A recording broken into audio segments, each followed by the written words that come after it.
Saraton kasalligi bu o'lim uchun hukm emas. Hozirgi zamonda, ya'ni 21-asrda hamma soha rivojlangan sari meditsina sohasi ham rivojlanib bormoqda. Bu bilan birgalikda onkologik mutaxassislik ham rivojlanyapti. Ya'ni aytmoqchimanki, bu 20-asrdagi hozirgi kunda 21-asr bilan taqqoslaydigan bo'lsak, juda ko'p o'zgarishlar kelib chiqdi.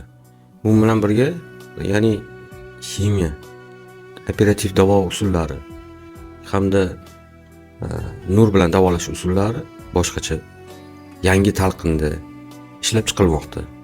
Ko'pchilik saraton so'zini eshitishi bilan, ya'ni bemorning o'zida emas, oilaviy psixologik o'zgarishlar bo'ladi.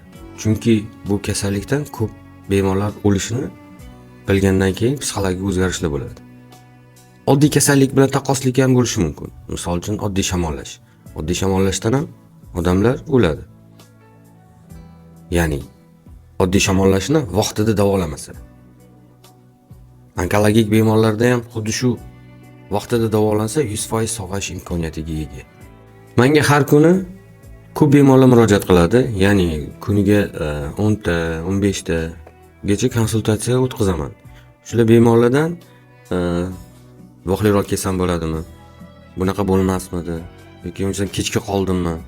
Yo'q, imkoniyat hozir hammanada mavjud. Hamma narsaga biz O'zbekistonda, ya'ni chetda emas, biz O'zbekistonda o'sha Germaniyada qilinadigan ishlarni ham hozir shu yerda qilsa bo'ladi.